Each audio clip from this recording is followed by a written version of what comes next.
Alistair Campbell, how much was that aimed at this domestic audience here in the UK? Well, look, he's the Prime Minister of the United Kingdom. So therefore, obviously, part of the message he was putting out there is to the British public, the people who will elect the next government. But I think what really impressed me about that speech, and it's something actually Jonathan picked up on as well, that was a speech he could have delivered to any audience, because I think what was coming through there was kind of authentic Gordon Brown.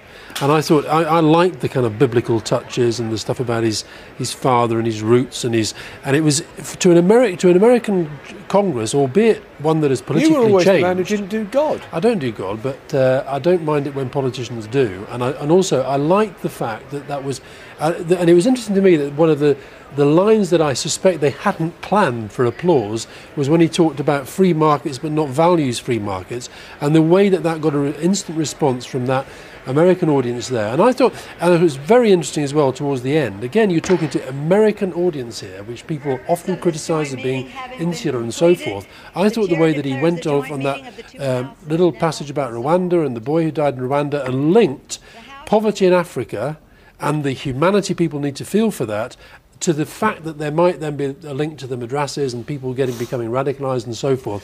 I thought it was a very strong, powerful, values-based speech. And it wasn't the place where he's going to set out what he's going to do at the G20, but he did begin to start to put out the areas that the G20 will be looking at when they meet on April the 2nd. And obviously a huge amount of work. You said yourself it was a very important, there are speeches that are more important than others. There was a different, it was written in a different way from a lot of the speeches that, and I think that Carol was pointing that out from the other speeches that you've heard Gordon Brown make, and there was something different about it.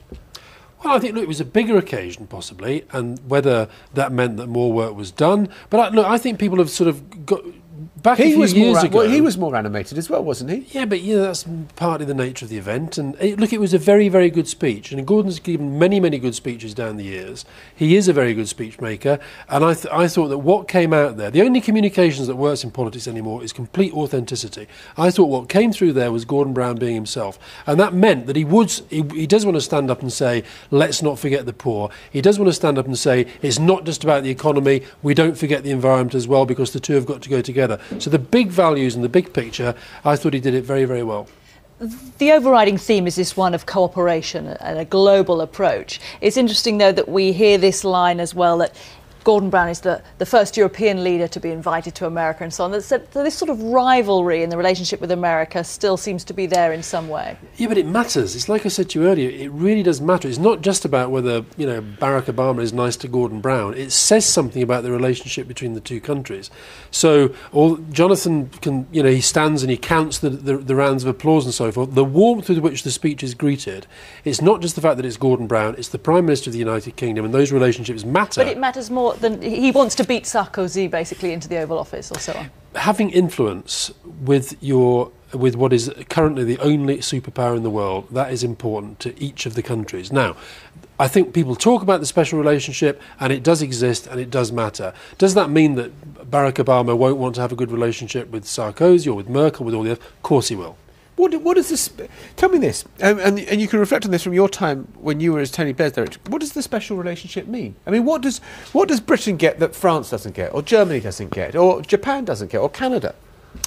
Well, look, they will have relationships with every single country, and when Barack Obama became president, I suspect, I don't know for a fact, but I suspect the first phone calls he made were probably to Canada and Mexico, because that's what tends to happen. But what you get out of it, we get an awful lot out of it in terms of trade. We get an awful lot out of it, I think, in terms of the influence that we have. People go on about the Blair Brown relationship, the Blair Bush relationship. No, we weren't mentioning the Blair Brown relationship. We've moved on, Alistair. Maybe you haven't. They go on about the Blair Bush relationship, and it's all defined in terms of Iraq, and I completely understand why people do that. But actually, I was there in all sorts of instances where Tony's strength with America and the strength of his relationship with Bush allowed him to make inroads on other issues as well. And Gordon will have, that's why yesterday's meeting with Barack Obama, it matters that you can pick up a phone, that you can have the quiet conversations, that there's a sense there that when they're working through their own policy proposals, somewhere in the back of their mind they're thinking, what's Gordon Brown going to think about this? Now, do they do it about Sarkozy and Merkel? Well, maybe they do. But I'm simply saying that it's part of the job of diplomacy to make sure that your view is taken account of when they're making policy. But you know the way it was always caricatured with Tony Blair and his relationship with the United States of America, that he was America's poodle. And, you know, I suspect that when there are big decisions that need to be taken again in the future, Gordon Brown will be depicted similarly, that America makes the decision and Britain says, yeah, OK, we'll go along with it. Yeah, I'm glad you used the word caricature, because that's what it was. And ultimately, I thought it was to Tony Blair's credit that he frankly didn't give a damn about the caricature as long as he was able to do his job as British Prime Minister, which meant having the access when you wanted it. It meant making sure your point of view was heard, and it meant getting influence with a foreign power. But ultimately, there's no need to put necessarily a negative spin on it by saying poodle and so on. But when you see the tone of the speech, it is almost as if we still look to the US for a leading role. Some of the words and the phrases you use. And exactly, but is that something that all of the European leaders will accept and say, we want you on board, we want to be your friend, but we kind of know you're also our big uncle? Well, I thought another really interesting passage in the speech, and I thought it was a very, very rich speech. I thought there was an awful lot in there.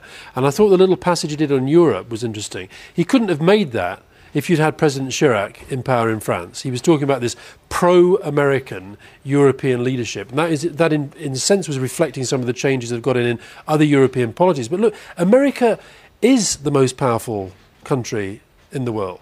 That means that with the current debates on the economy, on climate change and so forth, you are looking to some extent to a lead, but you're looking to develop that leadership role with them, and that speech was in part about doing that. OK. Alistair Campbell, thanks very much for seeing us through that speech. Hugh's going to be here at 5 o'clock, but before we go, I just want to bring you some pictures that have come in to us